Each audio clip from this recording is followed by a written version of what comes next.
Oremos. Querido Deus e Pai, nós estamos diante da Tua presença para agradecermos por tudo que Tens feito por nós, pelos cuidados, pela proteção, pelos livramentos, por este dia que estás nos concedendo e por estes momentos que agora teremos estudando a Tua Palavra. Mais uma vez pedimos que o Teu Espírito Santo esteja presente com cada um de nós, nos ajudando a entender a Tua Palavra, aceitá-la e viver na prática em nossa vida os Teus ensinamentos. Queiras, ó Pai, abençoar todos os que estudam conosco, cada um tem o seu problema, a sua necessidade. Abençoes em especial Manuel Lameira, queiras abençoar também sua mãe Nazaré. Abençoes Isa, Aparecida, Alda, Dulce. Abençoes também Regina, que está nos acompanhando lá em Bananal, no Espírito Santo.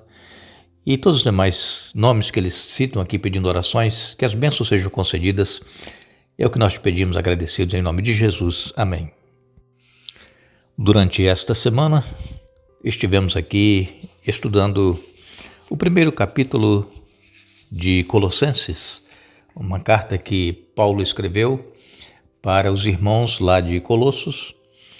E Paulo vem falando aqui em Colossenses sobre a supremacia de Cristo. Ele está acima de todas as coisas. E o próprio Deus disse que a Jesus foi dado um nome que está acima de todo o nome. E perante este nome, Jesus Cristo, todo joelho vai se dobrar, todo joelho confessará que Jesus Cristo é Senhor para a glória de Deus Pai. Eu vou ler com vocês aqui em Filipenses, no capítulo 2, onde Paulo vem falando a respeito de Jesus tendo se humilhado e vindo a este mundo para viver uma vida de provação, de tentação, para provar ao ser humano que Adão e Eva não precisaria ter caído em pecado, mas Adão e Eva escolheram pecar. E então, aqui em Filipenses, no capítulo 2, depois que Jesus é dito que ele se humilhou, tornando-se obediente até a morte e morte de cruz, aí no verso 9 de Filipenses 2, Paulo diz: pelo que também Deus o exaltou sobremaneira, e lhe deu o nome que está acima de todo nome, para que ao nome de Jesus se dobre todo o joelho nos céus, na terra e debaixo da terra, e toda língua confesse que Jesus Cristo é Senhor, para a glória de Deus Pai. Jesus é o Todo-Poderoso. Jesus é o que tem o controle de todas as coisas. Jesus, ele é Deus, assim como Deus, o Pai, e como o Espírito Santo. Jesus, ele precisou se revestir da humanidade para vir a este mundo e poder se entregar para morrer como um ser humano. Eu já disse para vocês, essa semana, volto a repetir, como Deus, Jesus não podia morrer, porque Deus não morre. É tanto que, quando Jesus foi sepultado na sexta-feira e ressuscitou no domingo, o anjo chegou ali no túmulo e o chamou: teu pai te chama. Jesus levantou e saiu da tumba. Ele tem vida em si próprio. O Deus eterno, Jesus Cristo, ele não morreu. Quem morreu foi o ser humano.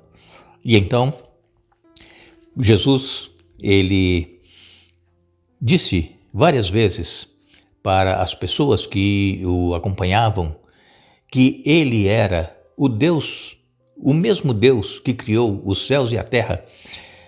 Quando Moisés foi chamado para libertar o povo do Egito, Moisés estava cuidando do rebanho do sogro Jetro, e então uma sarça, uma árvore, um arbusto começou a queimar, mas ele não se consumia. E aquilo chamou a atenção de Moisés. E Moisés então se aproximou daquele arbusto. E então ele ouviu uma voz: Moisés, tira as sandálias, o lugar que você está é terra santa.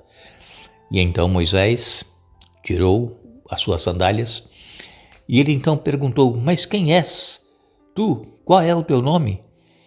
E aí Deus disse a Moisés: eu sou o que sou.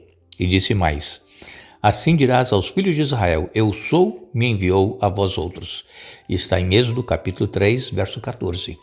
Esse mesmo eu sou que falou com Moisés lá na sarça ardente, é o mesmo eu sou, eu sou que esteve aqui entre nós, vivendo como um ser humano. Em João, o apóstolo João, em seu evangelho, capítulo 6, no verso 35, nós lemos: declarou-lhes, pois, Jesus: eu sou o pão da vida. Veja, o mesmo eu sou que se apresentou a Moisés lá na sarça ardente, ele diz: eu sou o pão da vida. Mas Jesus não disse que ele era somente o pão da vida. Jesus, ele também se revelou como a luz do mundo. João capítulo 8, no verso 12, de novo lhes falava Jesus dizendo: eu sou a luz do mundo. Quem me segue não andará em trevas, pelo contrário, terá a luz da vida. Jesus, se referindo aqui à sua eterna existência, eu sou, o mesmo eu sou lá do Antigo Testamento, aqui entre nós, só que revestido de humanidade. Jesus se encarnou, Jesus foi gerado na Virgem Maria pelo Espírito Santo, o ente santo que foi gerado em Maria, ele se tornou o Salvador do mundo. E também nós lemos em João, no capítulo 10 e no verso 11, Evangelho de João, capítulo 10, verso 11, eu sou o bom pastor dá a vida pelas ovelhas. E também João 10, verso 14, eu sou o bom pastor, conheço as minhas ovelhas e elas me conhecem a mim. Vejam, sempre Jesus lembrando as pessoas que ele era o eu sou, o mesmo eu sou do Antigo Testamento.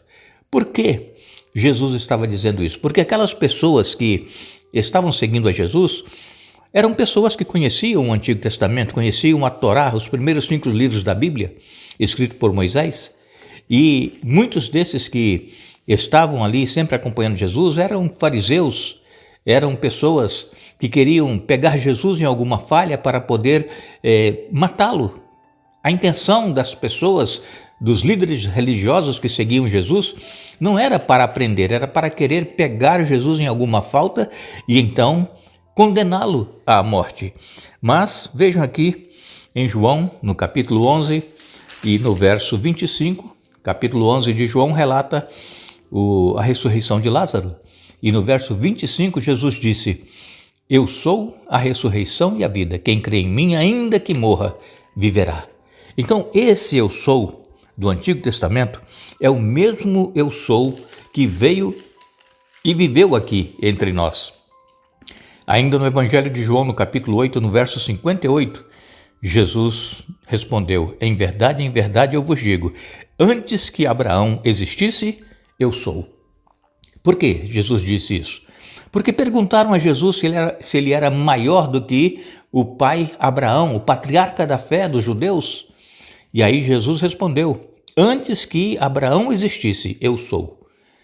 Jesus, ele é eterno, irmãos. Jesus, ele não foi criado como muitas pessoas tentam mostrar na Bíblia, que Jesus é o primogênito da criação, que ele não é Deus, mas a Bíblia confirma que Jesus, ele é o Deus encarnado. Jesus, ele é o eu sou do Antigo Testamento. Ainda em Colossenses capítulo 1, versos 15 a 17, Paulo escreveu: ele é a imagem do Deus invisível, o primogênito sobre toda a criação, pois por meio dele foram criadas todas as coisas nos céus e na terra, as visíveis e as invisíveis, sejam tronos, sejam soberanias, quer poderes, quer autoridades, todas as coisas foram criadas por ele e para ele. Ele é antes de todas as coisas e por meio dele tudo subsiste. Então aqui nesses 2 versos, melhor dizendo, nesses 3 versos, Colossenses capítulo 1, versos 15 a 17, o próprio apóstolo Paulo, que fala que Jesus é o primogênito sobre toda a criação, ele mesmo diz aqui que através de Jesus foram criadas todas as coisas nos céus, na terra, as visíveis, as invisíveis, tudo foi criado por Jesus. O cosmos, o universo foi criado por Jesus Ele é antes de todas as coisas, ele é o eu sou, ele é o Deus Todo-Poderoso. Muitas pessoas, às vezes, fazem uma certa confusão com relação a este nome Deus. Por quê? Porque quando nós falamos Deus, nós normalmente pensamos em Deus o Pai. E quando nós falamos em Jesus, claro que todos nós, que estudamos a Bíblia, sabemos que Jesus é aquele que veio e viveu entre nós. Mas sempre aqui que a Bíblia se refere a Deus, está falando exatamente de Jesus. O próprio João, no capítulo 1, nos versos de 1 a 3, ele diz: no princípio era o verbo estava com Deus e o verbo era Deus. E o apóstolo João ainda diz: todas as coisas foram feitas por intermédio dele e sem ele, nada do que foi feito se fez. Então, a Bíblia confirma que Jesus é o próprio Deus. Só que existe uma trindade, Deus Pai, Deus Filho e Deus Espírito Santo. São 3 pessoas, 3 seres, mas com o mesmo propósito, o mesmo objetivo de criar todas as coisas, de manter todas as coisas e também empenhados na salvação do ser humano que caiu em pecado, se afastou de Deus. Então, Deus é o Deus de amor, é um Deus que está pronto a perdoar. Jesus é o que deu a vida por nós e através do sacrifício dele é que nós recebemos o perdão dos nossos pecados, e Jesus é o único caminho que pode nos levar ao Pai. E o Espírito Santo é o que faz a obra de convencimento das pessoas para deixarem o mau caminho, para se voltarem para o Deus Criador, a Jesus, e poderem também obter a salvação. Jesus, portanto, é o nome que está acima de todo nome, e todo joelho se dobrará perante Jesus. Isso na sua vinda. A vinda gloriosa, que acontecerá muito em breve, virá buscar todos aqueles que o aceitaram e que caminharam com ele ao longo da vida, receberão então dos braços de Jesus a coroa da vida eterna. Que Deus nos abençoe e que Deus nos ajude a entendermos e aceitarmos que Jesus é o próprio Deus que viveu entre nós e que, através do amor do Pai, Jesus deu a vida e ressuscitou. E através desse sacrifício, nós temos a redenção dos nossos pecados, se nós assim o aceitarmos. Que Deus abençoe a cada um, nos dê um bom dia, nos dê um feliz dia da preparação, nos dê também um feliz sábado amanhã. No domingo nós retornaremos para continuar esta série, falando sobre Filipenses e Colossenses. Nós agora estamos na carta de Paulo aos Filipenses. E lembrando que amanhã nós temos o Hora Tranquila Responde. Você está convidado a participar também, a comentar, a fazer perguntas, e nós aos sábados estaremos então trazendo as respostas. Que Deus abençoe a todos.